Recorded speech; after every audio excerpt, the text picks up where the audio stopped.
मंगलम भगवान वीरो मंगलम गौतमो गणी मंगलम कुंद कुंदार्यो जैन धर्मोस्तु मंगलम सर्वमंगल मांगल्यम सर्वकल्याणकारकम प्रधानं सर्वधर्माणां जैनं जयतु शासनं नमः समेसाराय स्वानुभूत्या चकासते चित्स्वभावाय भावाय सर्वभावांतरचिदे। क्रमबद्ध पर्याय पूज्य गुरुदेव श्री के विशिष्ट प्रवचन इस विषय से संबंधित जो पहले आत्मधर्म में भी प्रकाशित हुए उनका ये संकलन है और अभी तक अपनी जो स्वाध्याय चलती आई इस संकलन के आधार से वो कार्तिकेय अनपेक्षा की 3 गाथाओं 321, 322 और 323 उस पर स्वाध्याय चली।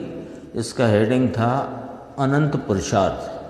और अब ये जो दूसरा प्रवचन आत्मधर्म के 1945 के अंक में छपा उसका हेडिंग है क्रमबद्ध पर्याय और व्यवहार।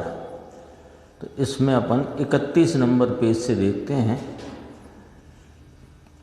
कहते हैं कि मेरी पर्याय का आधार द्रव्य है।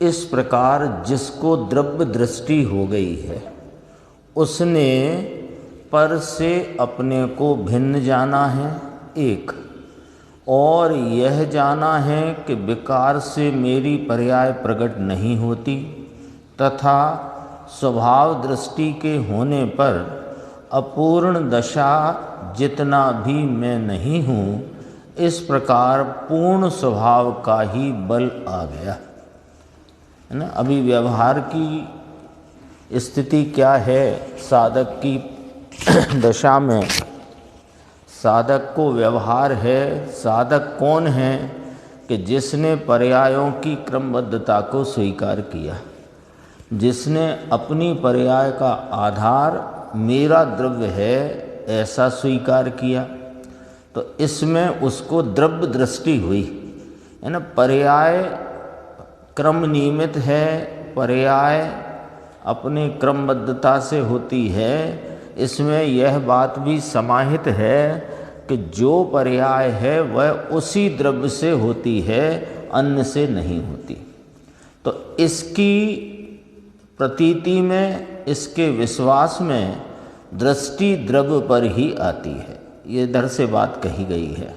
मेरी पर्याय का आधार द्रव्य है। इस प्रकार जिसको द्रव्य दृष्टि हो गई है उसने 3 पॉइंट लिए कि अपने को पर से भिन्न जाना है और यह भी जाना है कि विकार से मेरी पर्याय नाम साधक पर्याय या निर्मल पर्याय या पूर्ण पर्याय विकार से प्रकट नहीं होती। 2 बातें हो गई।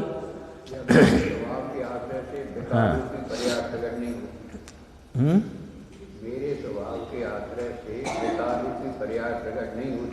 हाँ नहीं, इधर तो ये कहा साधक की बात लेना है ना।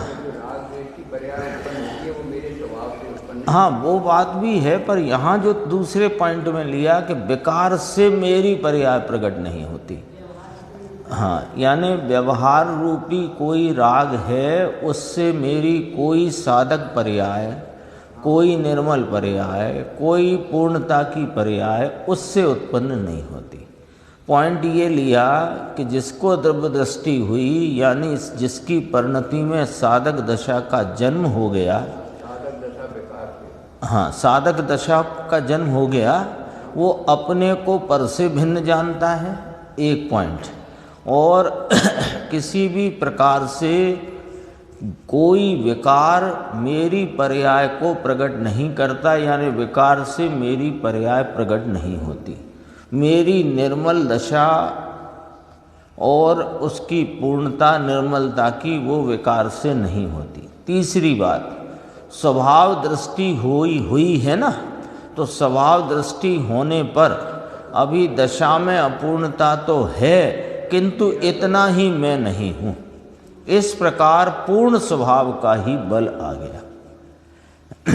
अब कहते हैं कि पूर्ण स्वभाव के बल से अल्प काल में केवल ज्ञान अवश्य होता है। इसलिए तीसरा है ना, स्वभाव दृष्टि के होने पर अपूर्ण दशा जितना भी मैं नहीं हूँ। तो अपूर्ण दशा है, स्वभाव दृष्टि हो गई है, दशा में अभी साधक भाव में पूर्णता नहीं है, अपूर्णता है। तो दशा में अपूर्णता है, लेकिन मैं दशा जितना नहीं हूँ, मैं तो परिपूर्ण स्वभाव रूप तत्व हूँ, ऐसी प्रतीति है। तो इस प्रकार पूर्ण स्वभाव का ही बल आ गया, और इस पूर्ण स्वभाव के बल से अल्प काल में केवल ज्ञान अवश्य होता है। इसलिए क्रमबद्ध पर्याय की प्रतीति में केवल ज्ञान को प्राप्त करने का पुरुषार्थ समाया है। ये सच्चा पुरुषार्थ, ये क्रमबद्ध पर्याय की प्रतीति से ये बात हुई। क्रमबद्ध है ना, ऊपर से मिला सकते हैं उसको, क्रमबद्ध का विषय चूंकि अपन पढ़ चुके थे ना, इसलिए देखो यहाँ से लो। क्रमबद्ध पर्याय की श्रद्धा करने से कितना वीर्य आ गया। जगत के जितने पदार्थ हैं उन सभी की पर्याय क्रमबद्ध होती है। उनमें से किसी भी पदार्थ का मैं कुछ नहीं करता, और मेरी पर्याय मेरे द्रव्य में से क्रमबद्ध होती है। इसलिए मुझे किसी पर द्रव्य का आधार नहीं है। बस ये भेद विज्ञान प्रकट हो गया। हाँ, यही आ गई।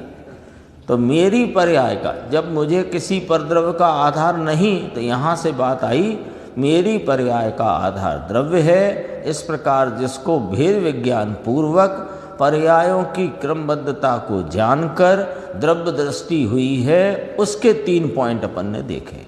तो उसमें कहा कि क्रमबद्ध पर्याय की प्रतीति में केवल ज्ञान को प्राप्त करने का पुरुषार्थ समाया है। यह बात स्वभाव की है, और स्वभाव से ही ये बात जमती है, कुतर्क से नहीं जम सकती। मूल बात है ये वस्तु के परिणमन का, क्रमबद्धता का सिद्धांत या वस्तु का स्वरूप, ये स्वभाव की बात है। तो ये स्वभाव की बात स्वभाव से जमती है, माने स्वभाव की मुख्यता से ही ये बात अपने को स्वीकार होती है। अन्यथा कुतर्क करने से ये बात जमती नहीं। फिर पुरुषार्थ कहाँ गया, ये तो नियतवाद हो गया। फिर निमित्त से क्या हुआ, फिर निमित्त भी है कि नहीं। फिर काल लब्धि आई, तो काल लब्धि में कार्य होता है, तो फिर पुरुषार्थ का क्या मतलब है। ये सब कुतर्क हैं। इन कुतर्कों से ये बात नहीं जमती। ये तो स्वभाव की बात है, तो स्वभाव से ही माने स्वभाव की मुख्यता जिसे है उसे ही ये बात जमती है। ये बात कहना है। यदि स्वभाव के परिणमन में ये बात ना जमे और ना रुचे, तो समझना चाहिए कि निज की दृढ़ता की ओर पुरुषार्थ उन्मुख नहीं हुआ है ना। स्वभाव का परिणमन अथवा वस्तु का परिणमन स्वभाव से ही इस प्रकार है, ये बात नहीं जमती, नहीं रुचती, तो समझना कि अभी निज की दृढ़ता की तरफ का पुरुषार्थ उन्मुख ही नहीं हुआ। जबकि पुरुषार्थ निज की दृढ़ता की ओर नहीं झुका है, तो स्पष्ट है कि वह कहीं पर की रुचि में रुका हुआ है। एकदम न्याय से बात है, लॉजिक से बात है कि जब पुरुषार्थ निज की दृढ़ता की ओर नहीं झुका है, तब वह कहीं पर की रुचि में रुका हुआ है, अर्थात उसे भव की शंका बनी ही रहती है। स्वभाव की क्रमबद्ध पर्याय की प्रतीति में मोक्ष का निस्संदेह विश्वास हो जाता है। एक क्रमबद्ध पर्याय की व्यवस्था जो वस्तु की है, उसको स्वीकार करने में स्वभाव की दृष्टि होती है, स्वभाव की सन्मुखता का पुरुषार्थ होता है और कहीं पर में रुकना होता नहीं। और जिसको स्वभाव सन्मुखता का पुरुषार्थ नहीं हुआ, जिसे ये बात जमी नहीं तो स्वभाव सन्मुखता का पुरुषार्थ नहीं, और स्वभाव सन्मुखता का पुरुषार्थ नहीं वह यह बताता है कि रुचि कहीं पर में अटकी हुई है, यानी कहीं ना कहीं पर की रुचि में रुकावट है, तो उसे भव की शंका बनी रहती है। और जिसको क्रमबद्ध पर्याय की प्रतीति हुई उसे मोक्ष का निस्संदेह विश्वास हो जाता है, क्योंकि स्वभाव के परिणमन से ही मोक्ष होता है। कितनी बात आ गई बोलो, है तो कुछ 8-10 पंक्ति, लेकिन 8-10 पंक्ति में बहुत एकदम समझो कि गट्ठा माल है, बहुत गजब का माल यहाँ पर आ गया। जब मेरी पर्याय का आधार पर द्रव्य नहीं तो दृष्टि पर से छूटना चाहिए, छूटती है। तो छूटती है तो कहाँ आती है कि स्वद्रव्य पर आती है, और जिसकी दृष्टि स्वद्रव्य पर आई वह अपने को पर से भिन्न जानता है, यह भी जानता है कि किसी प्रकार के विकार से मेरी पर्याय साधक पने की न प्रगटती है, न बढ़ती है, न पूर्ण होती है। और स्वभाव दृष्टि हुई है, अभी दशा में अपूर्णता है, किंतु मैं इतना ही नहीं, इस प्रकार अपने स्वभाव की पूर्णता का बल आ गया। तो स्वभाव की पूर्णता के बल में केवल ज्ञान की शीघ्र प्राप्ति होती है। अब फिर इसी में कहा कि जब ये बात नहीं जमती, नहीं रुचती, नहीं जमती, नहीं रुचती का अर्थ क्या, इसको अपन समझते हैं। देखो, यदि स्वभाव के परिणमन में माने वस्तु के क्रमबद्ध परिणमन जो उसके स्वभाव रूप भाव है, प्रत्येक वस्तु की पर्यायों का परिणमन क्रमबद्ध है, ये उसके स्वभाव रूप भाव है। और ये बात नहीं जमी नहीं रुचि, इसका अर्थ क्या कि पर्यायों के परिणमन की क्रमबद्धता वस्तु का ही स्वभाव है। प्रत्येक वस्तु का परिणमन उसके द्रव्य से, उसके अपने क्रम रूपता से होता है। ये बात समझकर स्वभाव की ओर दृष्टि आना चाहिए। यदि दृष्टि स्वभाव की ओर नहीं ढलती है तो समझना कि ये बात जमी नहीं, रुचि नहीं, पुसाई नहीं, समझ में आई नहीं। पर्यायों में कर्ता बुद्धि रही, पर में कुछ ना कुछ आधार पना रहा।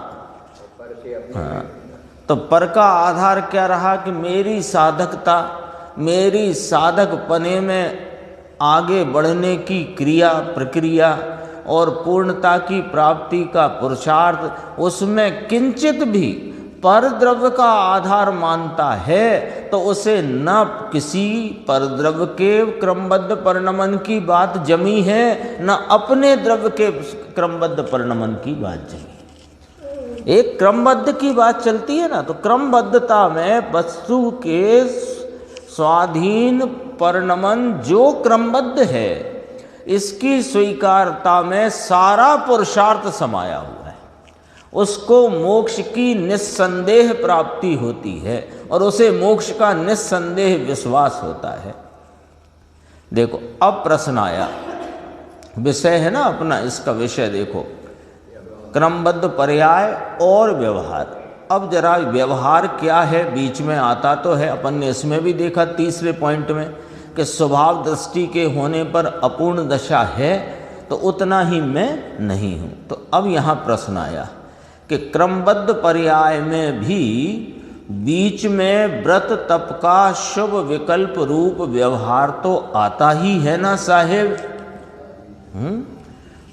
हमने मान ली बात कि पर्यायें सब क्रमबद्धता से परिणमित होती हैं, मेरी स्वद्रव्य की पर्याय भी क्रमबद्धता से परिणमित होती है, और परद्रव्य की पर्याय भी क्रमबद्धता से परिणमित होती हैं, लेकिन इस सब क्रमबद्ध रूप परिणमन जो पर्यायों का है और मेरी साधक दशा का जो क्रमबद्ध परिणमन है, उसमें बीच में व्रत तप का शुभ विकल्प रूप व्यवहार तो आता ही है ना, ऐसा प्रश्न है। उत्तर, जिसे क्रमबद्ध पर्याय की प्रतीति है उसकी दृष्टि व्रत पर नहीं होती, व्रत रूप परिणाम पर उसकी दृष्टि नहीं है।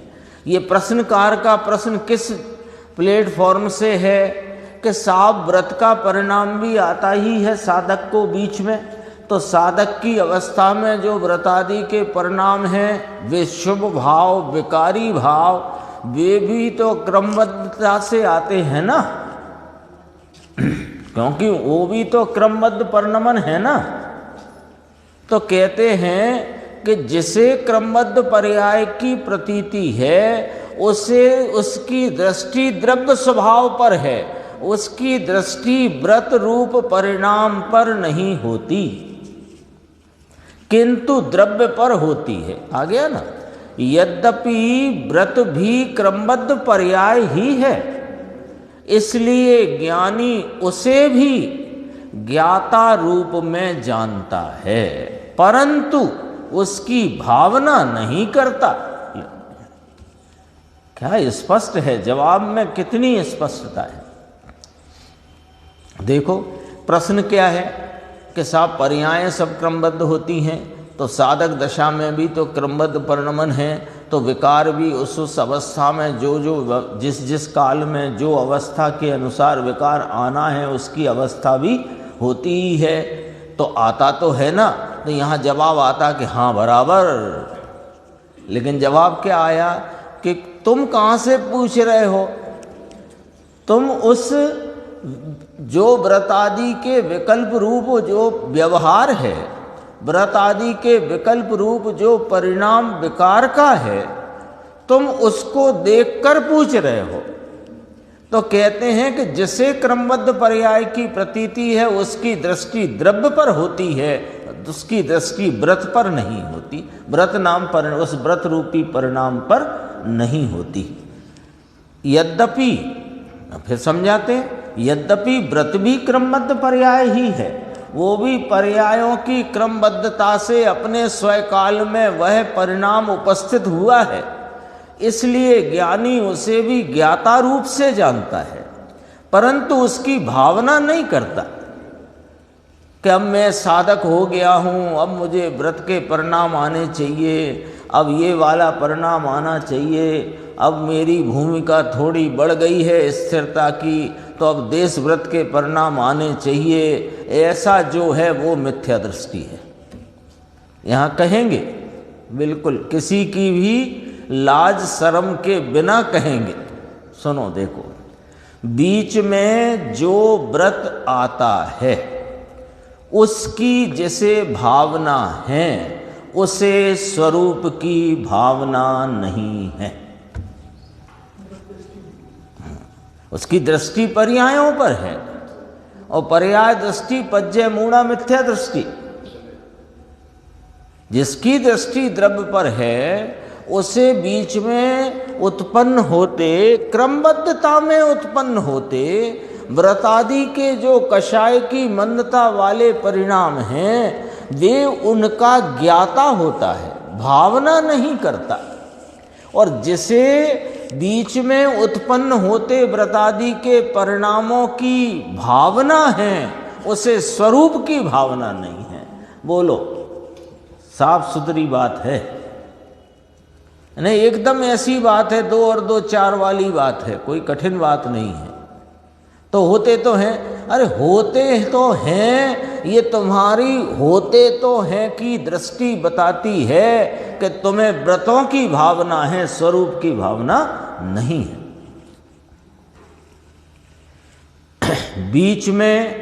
बीच में माने साधक अवस्था में जो राग आता है उसे वह जानता तो है, किंतु भावना स्वरूप की ही होती है। व्रत का राग तो आश्रव है। जो व्रत की भावना करता है यानी वह आश्रव को अच्छा मानता है, भला मानता है। और जो आश्रव को अच्छा मानता है, भला मानता है, वह संसार को ही अच्छा मानता है। वह बंध और आत्मा को भिन्न जानता ही नहीं। लो, आत्मा चैतन्य स्वरूपी, सुख स्वरूपी, आनंद का महासागर, ऐसा जो वीतरागी तत्व, उसको और उसमें राग की भावना करे तो वह बंध भाव को और अपने मुक्त स्वरूप वीतरागी आत्मा की भिन्नता को ही नहीं जानता। बातें एकदम स्पष्ट हैं। जो आत्मा और बंध को भिन्न जानता है उसके बंध भाव की भावना कदापि नहीं होती, होते हुए भाव को मात्र जानता ही है। ऐसी चर्चा आती है कि ये जो व्यवहार है, तो व्यवहार का रस पड़ा है ना जीव को, तो कभी कभी आचार्य भगवान ज्ञानी धर्मात्मा ऐसा कहते हैं कि ये जो व्यवहार है भैया, तो बिना स्वरूप की दृष्टि के कोई व्यवहार नहीं है। जब अपने स्वभाव की दृष्टि हो यानी स्वरूप के आलम्बन पूर्वक परिणति में शुद्ध निश्चय रत्नत्रय प्रकट हुआ हो, उसके साथ वर्तने वाले शुभ राग को व्यवहार कहते हैं। तब व्यवहार आया तो वो पूछता है कि तब तो आएगा ना, राग का रस है ना, अभी तो दृष्टि हुई नहीं, अभी तो चर्चा वार्ता में उसका प्रश्न हो आता है कि फिर तब तो आएगा ना। हाँ, तब ज्ञानी उसे सावधान करते हैं कि वो तब आएगा यानी तब आया हुआ राग व्यवहार कहलाएगा। समझना पॉइंट। हाँ, उसने कैसे पूछा है कि वो तो राग का रस वाला है ना, तो वो पूछता है कि स्वरूप की दृष्टि बिना का कोई शुभ राग व्यवहार नाम नहीं पाता, तो साहेब वो व्यवहार स्वरूप की दृष्टि के बाद तो आएगा ना। व्रतादि के, महाव्रत के, देश व्रतादि के परिणाम बाद में तो आएंगे ना। तो उसने अभी भी उसे रुचि उन बंध परिणामों की है, उन आश्रव भावों की है। वो आश्रव से अपने चैतन्य वीतरागी तत्व को भिन्न नहीं जानता। तब ज्ञानी जन सावधान करते हैं कि भाई वे आते तो हैं अवश्य, और यहाँ के संदर्भ से कहें तो वे अपनी क्रमबद्धता में परिणमन में उपस्थित तो होते हैं, लेकिन उनकी भावना वो वास्तव में स्वरूप की भावना नहीं है, संसार की भावना है। तो ज्ञानी जन क्या करते हैं कि वे ज्ञानी जन उन परिणामों को जानते हैं, उसकी भावना नहीं करते। मुनिराज को 5 महाव्रत की भावना नहीं है और होते हुए परिणाम के वे ज्ञाता हैं। जो यदि 5 महाव्रत के परिणाम की भावना हो तो उसने अभी संसार बंध भाव और आश्रव भाव से भिन्न अपने चैतन्य तत्व को पहचाना ही नहीं है। इतनी गजब की बातें हैं। ये क्या है, बहुत छोटा सा लेख है, 1945 में ये आत्मधर्म में छपा था। और इतनी, चूंकि उस समय रिकॉर्डिंग तो होती नहीं थी, तो शब्द सा प्रवचन नहीं है ये, वहाँ लिखे जाते थे हाथ से। वहाँ कुछ ऐसे अपने साधर्मी भाई थे जो शॉर्ट हैंड में लिखते थे। एक शॉर्ट हैंड होता ना, जो पहले स्टेनो वगैरह जिस प्रकार काम करते थे, हाँ, तो उनकी एक अलग लिपि होती है शॉर्ट हैंड की। तो वो उससे लिखकर फिर उसका संपादन बापू करते थे, राम जी भाई, और फिर वो गुरुदेव को दिखाया जाता था। फिर वो सदगुरु प्रसाद नाम के साइक्लो स्टाइल रूप से छपता था, जो लंबे लंबे रजिस्टर अपने पास आते थे। उन्हीं में से कुछ मुख्य मुख्य प्रवचनों को आत्मधर्म में छापा जाता था। ये तो सच में हम लोगों की किस्मत इतनी जोरदार है कि ये महापुरुष मिले और इनकी महापुरुष की वाणी रह गई सुरक्षित। गजब की बात है। अभी देवेंद्र जी आए थे ना, पंडित जी साहब, तो बताते थे 9000 के करीब प्रवचन उपलब्ध हैं गुरुदेव के शब्द सा। उसमें से 3500 प्रवचन का हिंदी अनुवाद उनके द्वारा हो चुका है। और वो कह रहे थे कि 2-4 साल ये सब ठीक ठाक चला तो लगभग पूरा कर देंगे।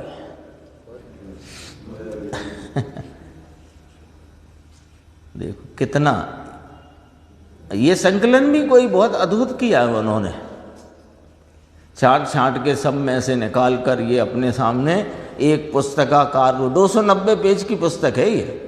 अभी तो अपन 30-31 पेज पे पहुंचे। बहुत इसमें चर्चा, और सिर्फ क्रमबद्ध की चर्चा।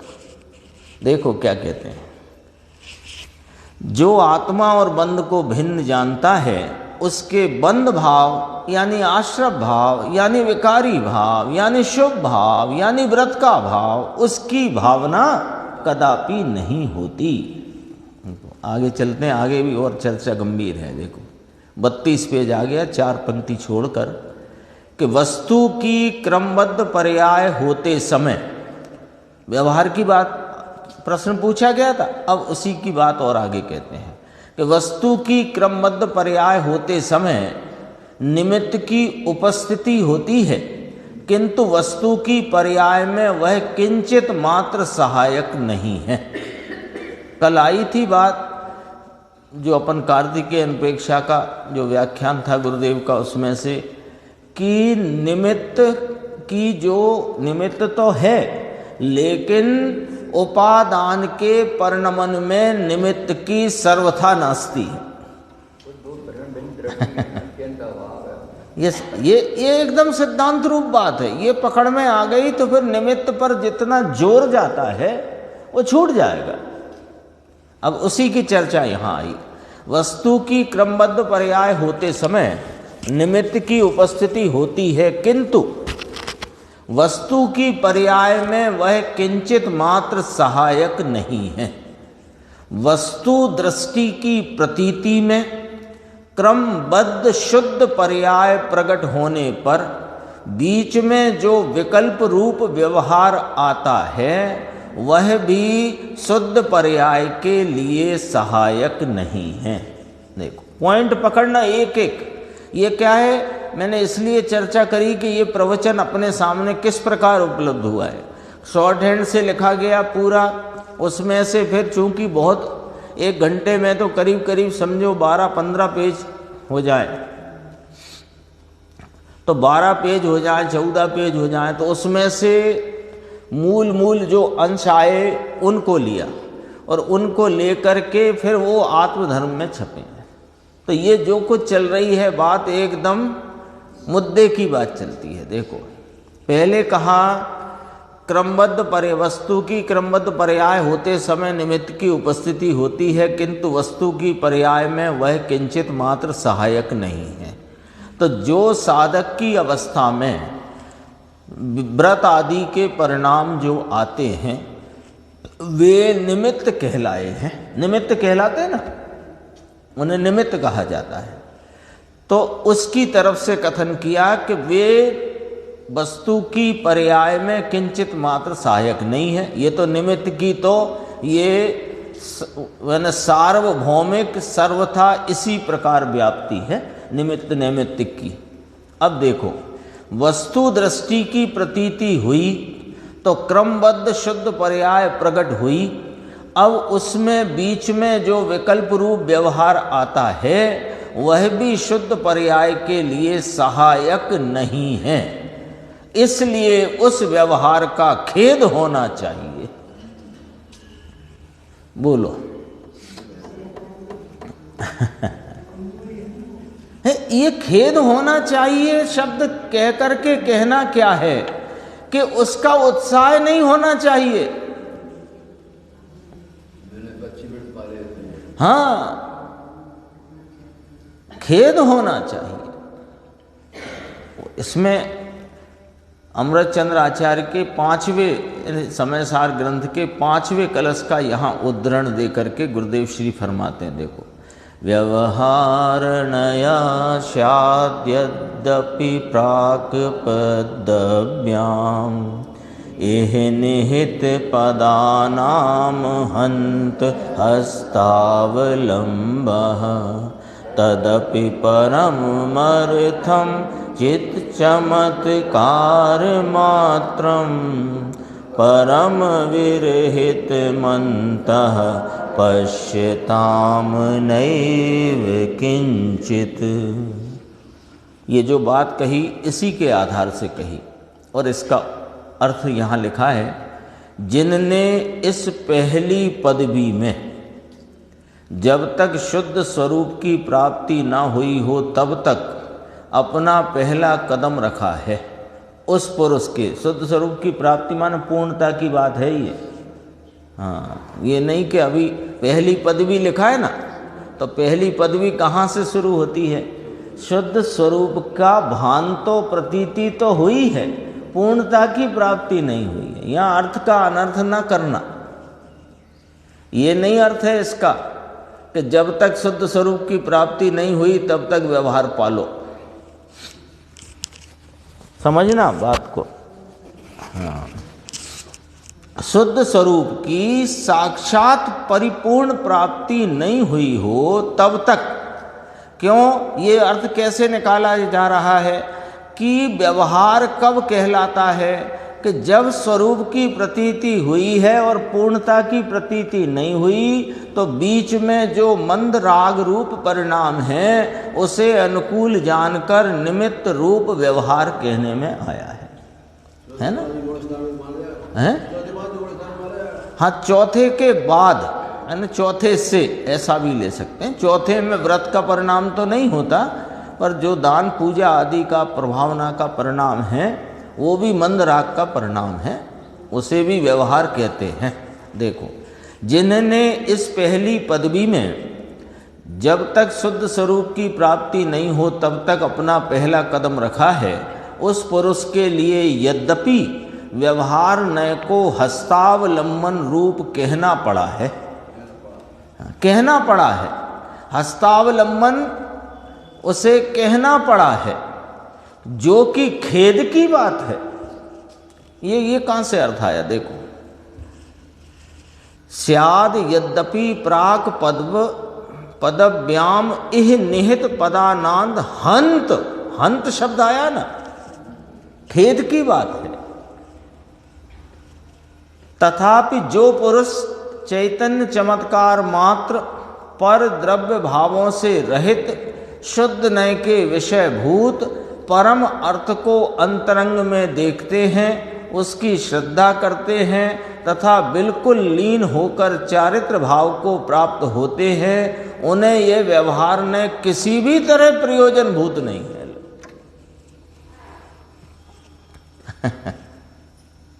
पांचवा कलश है, ग्रंथ के प्रारंभ की ही बात है।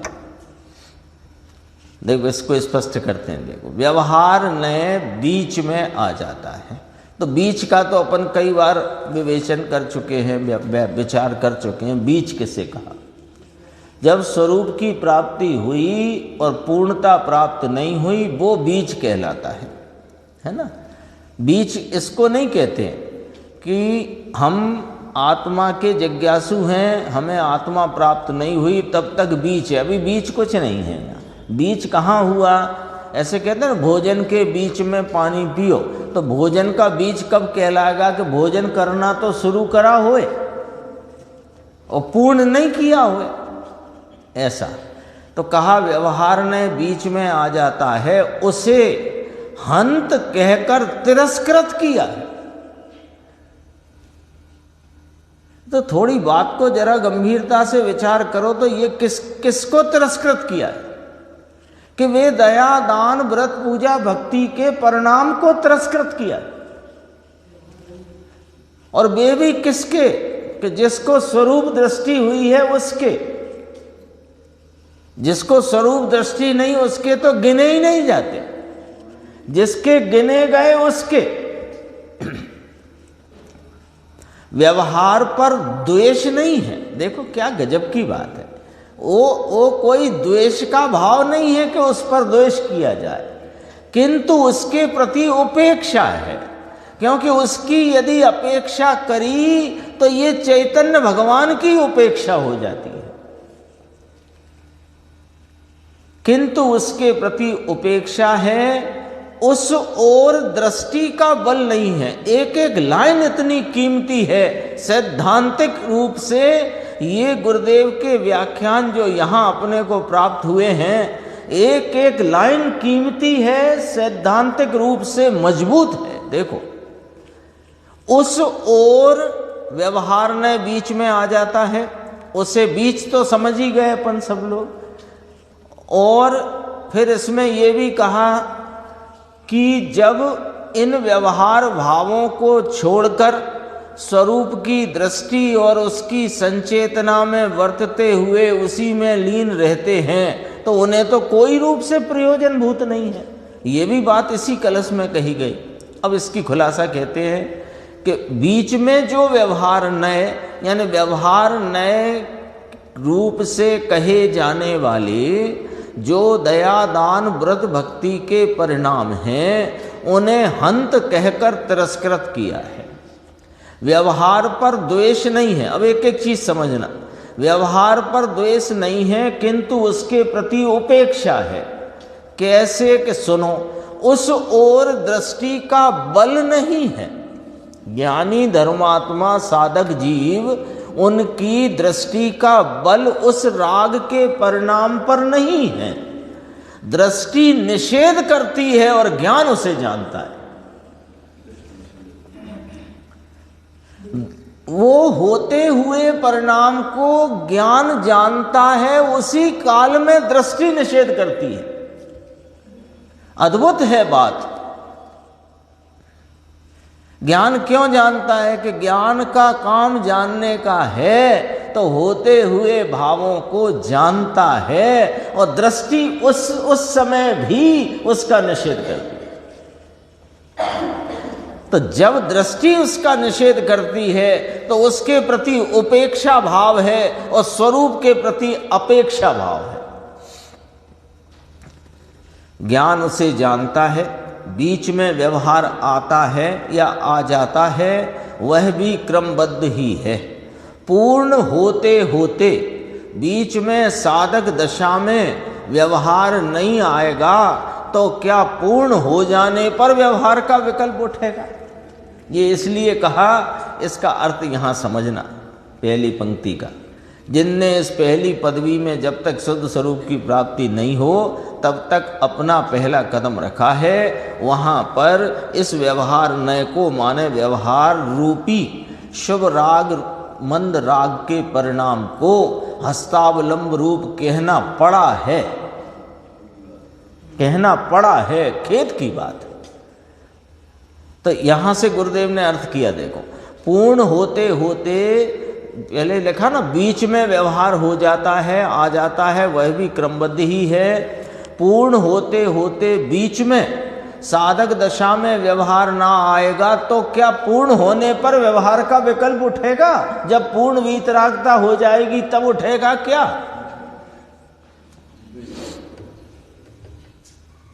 तो कब उठा है? कि जब अल्प वीतरागता है। पॉइंट पकड़ना, बाधक को उठा है उसकी गिनती नहीं। क्यों? कि उसके तो कषायों का चक्र ही इस प्रकार है, मंद तीव्र मंद तीव्र मंद तीव्र मंद तीव्र। अज्ञानी मिथ्या दृष्टि घोर अशुभ में भी ऐसा हो सकता नहीं कि उसे मंदता का परिणाम ना आ जाए। वो भी क्रम में आ ही जाता है, लेकिन उसकी कोई गिनती नहीं।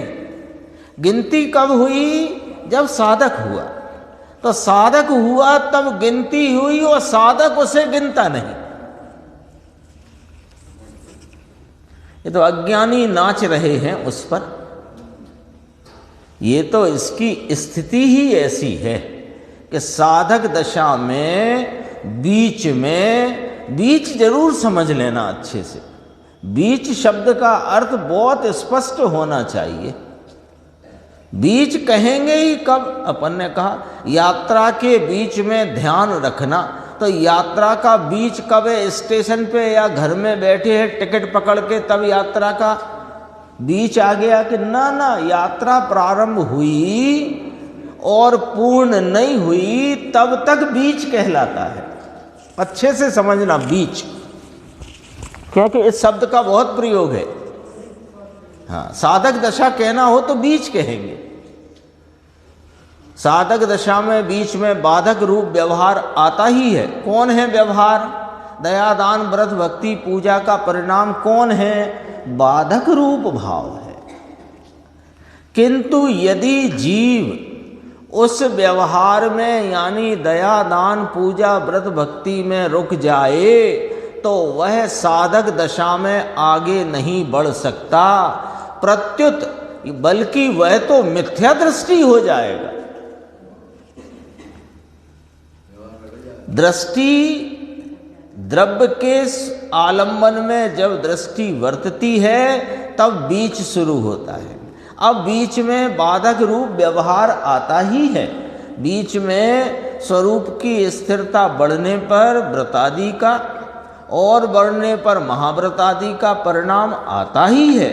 लेकिन यदि उसमें रुक जाए तो साधक दशा में आगे नहीं बढ़ सकता, प्रत्युत नाम बल्कि मिथ्या दृष्टि हो जाएगा। आता नहीं है। मुनिराज हैं, उनके छठवां गुणस्थान जो विकल्पात्मक भूमिका का है उसका काल अधिकतम कितना कि 7वें गुणस्थान के दुगने से कम। हाँ, कौन सेकंड इसलिए लिया कि जो 6वें 7वें गुणस्थान में झूलते मुनिराज 3 कषाय चौकड़ी की अभाव रूप दशा में प्रचुर स्वय संवेदन वाले साधक हैं, वो आधा सेकंड करीब उनको 7वां गुणस्थान होता है। यदि इससे अधिक बढ़ जाए तो श्रेणी में चले जाएं। तो अभी तो झूलते हुए मुनिराज की बात करेंगे अपन, तो पौनी सेकंड इस हिसाब से गिना गया है ना। उसे कैसे पौन क्या कि दूने से कम। 7वें गुणस्थान में बरतने वाली शुद्ध उपयोग की अवधि के काल से दूने से कम 6वां गुणस्थान का काल है। यदि उस मर्यादा को पूरा भोग ले 6वें गुणस्थान की तो मिथ्या दृष्टि हो जाता है। ये करणान योग में ही चर्चा है। अध्यात्म में उसकी पुष्टि हो जाती है। व्यवहार भले आए, उसके अस्तित्व से इनकार नहीं किया जा सकता, किंतु वह बीच में आ जाता है, इसी का खेद है। कोई नहीं चाहता। जिसको द्रव्य स्वभाव की दृष्टि हुई है उसको स्वरूप की दृष्टि का बल जागृत हुआ है, ये तो कमजोरी में आ जाता है। तो इसका तो कमजोरी का किसको उत्साह होता है, ये बताओ साहब। हाँ। मान लो बच्चा चलना सीख रहा हो तो चलने लग गया ऐसे कदम उठा उठा करके, तो वो उसको अपन ने उसको एक गाड़ी दे दी पकड़ने के लिए, तो वो उत्साह की चीज है कि खेद की चीज है? भले इस बात का उत्साह आता है कि ये चलने लग गया, लेकिन इसका उत्साह तो नहीं आता कि देखो पकड़ पकड़ के चलता है। उत्साह किसका आता है? वो चलना उसने प्रारंभ किया 8 महीने 10 महीने 11 महीने जो अवस्था हो बच्चे की, तो वो चलने का उत्साह है कि वो पकड़ने का उत्साह है। हस्तावलंब आया ना शब्द, इसलिए मैंने कहा। तो पकड़ने का तो खेद ही है। और मान लो 15 दिन 20 दिन 3 हफ्ते में उसने वो गाड़ी पकड़ी नहीं और ऐसे ही निकल गया बाहर की ओर, तो प्रसन्न होते हो कि दुखी हो जाते हो? हैं? गाड़ी रखी रही, उठा और निकल लिया, तो फिर प्रसन्न हुए कि दुखी हुए? तो वो हस्तावलंब कहा ना, तो वो 3 पहिए की गाड़ी समझना बच्चे को चलने के लिए। देखो, किंतु वह बीच में आ जाता है, इसी का खेद है। क्रमबद्ध पर्याय की प्रतीति का जोर, मूल पॉइंट, क्रमबद्ध पर्याय की प्रतीति का जोर द्रव्य पर ही है, पर्याय पर उसका जोर नहीं है। देखो, पर्याय में जोर होगा तो वह होते हुए व्यवहार पर जोर आ गया। समझना, ये जो अपन ने अभी पढ़ा 2 प्रकरण, ये उस ओर दृष्टि का बल नहीं है, दृष्टि निषेध करती है, ज्ञान उसे जानता है, ये पढ़ा था ना। अब इसी का भाव समझना कि क्रमबद्ध, बात तो क्रमबद्ध पर्याय की चलती है।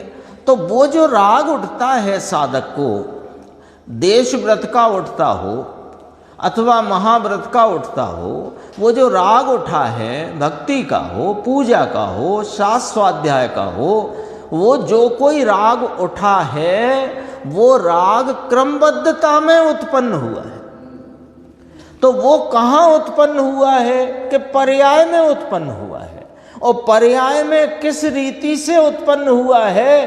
कि क्रमबद्धता में वह उत्पन्न हुआ है। पर्याय में उत्पन्न हुआ है, क्रमबद्धता में उत्पन्न हुआ है। हो गई बात स्पष्ट? अब जिसका जोर उस राग के परिणाम की भावना का है, तो उसकी दृष्टि बताओ द्रव्य पर है कि पर्याय पर? और पर्याय दृष्टि वाला मिथ्या दृष्टि अज्ञानी है कि साधक है? अपने आप सिद्ध होती है बात, इसमें कोई कठिन बात नहीं है। क्रमबद्ध पर्याय में से सिद्ध हुई ये बात। क्रमबद्ध पर्याय की प्रतीति का जोर द्रव्य पर ही है, पर्याय पर उसका जोर नहीं है। द्रव्य की ओर के बल से भंग भेद रूप व्यवहार का निषेध है।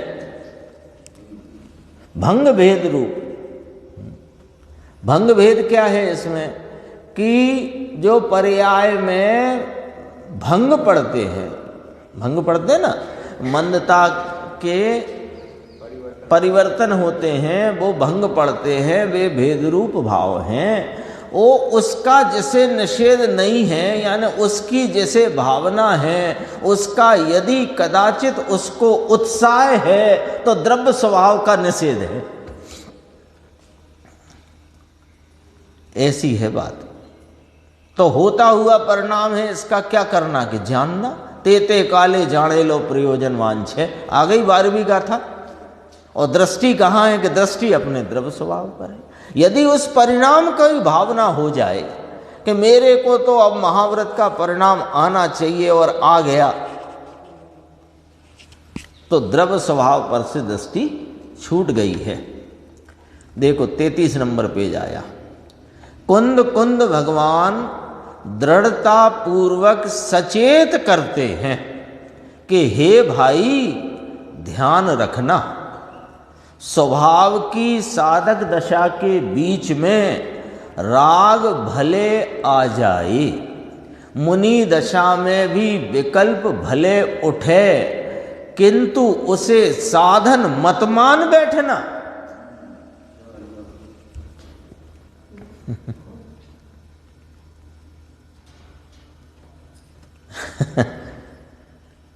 उसकी चाह, उसकी उमंग मत करना,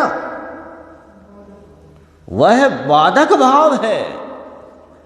वो तुम्हारे साधना में रोड़े अटकाता है।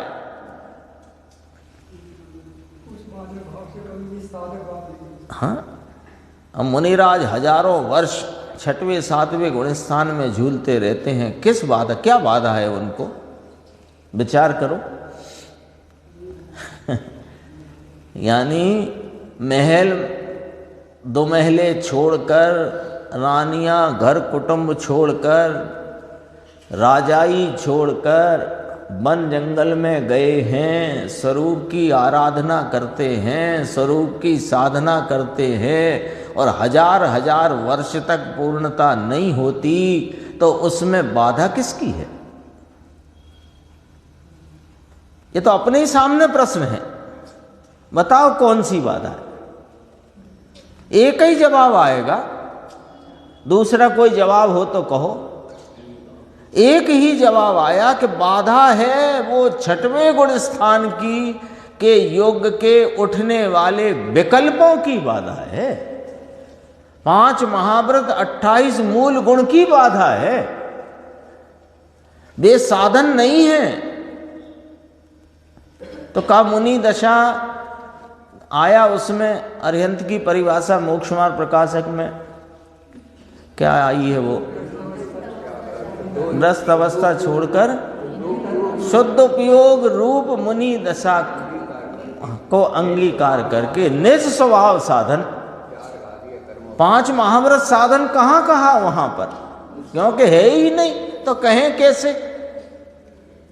कहा तो तब जाए कि हुए। देखो, इसकी चाह मत करना, उमंग मत करना, वह बाधक है, उसे बाधक रूप जानकर छोड़ देना। लो, छुड़ाए हैं, छुड़ाए हैं। कैसे छुड़ाए हैं? मुनिराज को महाव्रत आदि छुड़ाए हैं कि हाँ, उनसे तो यही कहा कि शीघ्र छोड़ो। आचार्य के पास जाते, वो उसमें बहुत अच्छा वर्णन आया प्रवचन सार चरणायोग सूचक चूलिका में।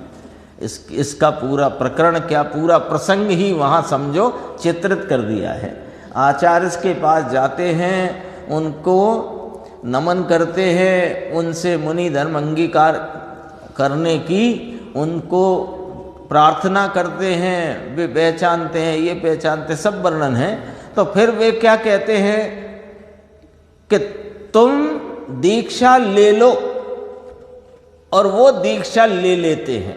तो दीक्षा लेते हैं तो वो महाव्रत की दीक्षा नहीं लेते, वो वहाँ ही आचार्य भगवान के समक्ष ही शुद्ध उपयोग रूप ध्यान में बैठ जाते हैं और वहाँ 3 कषाय चौकड़ी की अभाव रूप वीतरागता को प्रकट करते हैं, तो वे मुनि होते हैं। यदि वो प्रकट नहीं हुई तो वो मुनि को द्रव्यलिंगी कहा जाता है। बोलो, उसे बाधक रूप जानकर छोड़ देना। छोड़ देना तो वैसे ही जब 7 तत्वों का निर्णय किया तो आश्रम भाव को हे में ही रखा, निर्णय में भी, प्रतीति में भी, तब तो वो साधक दशा उत्पन्न हुई। छोड़ना ही है, यानी वे त्यागने योग्य हैं। आते हैं, ये वो उनकी खेद की बात है, ये खेद का विषय है। लिखा कि नहीं लिखा आचार्य भगवान ने कलश नंबर 5। देखो, उसे बाधक रूप जानकर छोड़ देना, तो छोड़कर क्या करना कि निश्चय स्वभाव के बल से आगे कदम बढ़ाना। इस प्रकार निश्चय स्वभाव की दृष्टि के बल से ही तेरी पर्याय क्रमशः शुद्ध होती जाएगी और पूर्ण शुद्धता की प्राप्ति होगी। सारा मामला स्पष्ट है। इस क्रमबद्ध पर्याय के सिद्धांत में अध्यात्म स्वरूप की बात है। ये क्रमबद्ध पर्याय का सिद्धांत, वस्तु स्वरूप का सिद्धांत, आगम में जो कहा गया, ये अध्यात्म के स्वरूप को प्रकट करता है। बात तो आगम की है ना, वस्तुओं का क्रमबद्ध परिणमन, ये आगम में जो वस्तु का स्वरूप कहा, वो सिद्धांत रूप बात, वो सिद्धांत अध्यात्म की पुष्टि करता है। कैसे कि वो पर्यायों पर से दृष्टि छुड़ाकर द्रव्य स्वभाव की दृष्टि कराता है, इसलिए अध्यात्म स्वरूप की बात है। इसे समझने में देखो, अब अपने को जरा यहाँ पर सावधान होकर सुनना, बहुत गुरुदेव श्री अपने को समझो, एक तरह से करुणा से ये बात अपने सामने रखते हैं। इसे समझने में जिसको उकताहट मालूम होती है उसे आत्मा के स्वरूप के प्रति अरुचि होती है।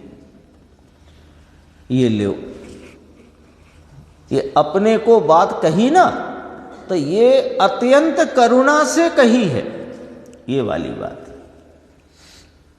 जिसको वस्तु स्वरूप को समझने में, वस्तु के क्रमबद्ध रूप परिणमन की व्यवस्था को समझने में, द्रव्य गुण पर्याय की स्वतंत्रता को समझने में उकताहट मालूम होती है, उसे आत्मा के स्वरूप के प्रति अरुचि होती है। खुद ही तौलना, सेल्फ टेस्टिंग के लिए आ गई है बात। और स्वरूप को समझने में यदि उकताहट आ जाती है, उसके कारण उसको राग की बात सरल मालूम होने लगती है। राग आदि की चर्चा होती है ना, वो उसे सरल लगती है। और स्वरूप की बात कही जाए, अपने स्वभाव की, स्वभाव के गुणों की, यानी वस्तु की, वस्तु के गुणों की, उसके परिणमन की क्रमबद्धता की, जगत के अन्य पदार्थों के परिणमन की क्रमबद्धता जो है उसकी जब बात कही जाए और ये उकता है, तो तेरी उकताहट यह बता रही है कि तुझे राग की बात में मजा पड़ता है। उसे राग की बात सरल मालूम होने लगती है। ये याद कर लेना, याद कर लेना माने ध्यान धर लेना ये 5 पंक्ति को। ये अपने सेल्फ टेस्ट की चीज है। स्वरूप को, ये राग की बात सरल मालूम होने लगती है। अध्यात्म पद्धति में राग और विकल्प की बात व्यवहार से की हो तो उसे सुनने पर जिसे उत्साह होता है, और अध्यात्म स्वरूप की बात समझने में जिसे उत्साह नहीं होता है। अब ये पंक्ति में क्या कहा, अध्यात्म पद्धति के जो ग्रंथ हैं, समय सार, नियम सार आदि अथवा प्रवचन सार आदि, उनकी चर्चा में राग विकल्प की बात का भी कथन, वर्णन, निरूपण आता है। तो उसे सुनने में तो उत्साही होता है। और अपने चैतन्य तत्व की, इसकी अपार महिमा की, इसकी विशाल सामर्थ्य की बात आती है तो उसमें जिसे उत्साह नहीं होता, उसे आत्मा के परमार्थ स्वरूप नाम अपने वास्तविक स्वरूप के प्रति उकताहट है। और स्वरूप के प्रति उकताहट का होना ही मिथ्यात्व है। बोलो, ये सब खजाने है ना 70-70, 80-80 वर्ष से पत्रिका में छपे हुए रखे हैं। कितनी गजब की बात है। ये तो अपने को ही, अपने को स्वयं तौलना हो अपनी ही तराजू पर, तो तौल के देखना कि जब ऐसा होता है ना, तो कि गुरुदेव का ही व्याख्यान लो कोई सा, और समय सार आदि का, नियम सार का, प्रवचन सार का, कोई भी ग्रंथ का चलता हो, उसमें जब कोई बीच में राग आदि की चर्चा आए तो उसमें तो उत्साही होए, और इस चैतन्य स्वरूप की बात आए, इसकी अपार विशाल महिमा की सामर्थ्य की बात आए, तो इसे लगे कि हाँ ठीक है और आगे बढ़ो। बहुत बहुत बार बार कहते हैं गुरुदेव, तो समझ लेना, अपना ही हिसाब किताब आप समझ लेना। हाँ देखो, पूरा ही हो गया। आचार्य देव कहते हैं, याद रहे, बीच में शुभ राग आता है, यदि उसके प्रति उत्साहित हुए तो राग में और मिथ्यात्व में फंस जाओगे। बीच में जो राग आए उसके प्रति उत्साहित मत होना, किंतु उसे ज्ञाता रूप से जानकर छोड़ देना और ज्ञान को ही ग्रहण करना। इसीलिए समय सार की 296वीं गाथा में कहा है, प्रज्ञा के द्वारा ही यानी सम्यक ज्ञान से ही आत्मा का ग्रहण होता है और प्रज्ञा के द्वारा ही बंध का नाश किया जाता है। 1945 में ये 3 पेज में छपा था, 4 पेज में, 109 से 112। अब आगे 308 से 311 गाथा का वर्णन आएगा, अपन देखें।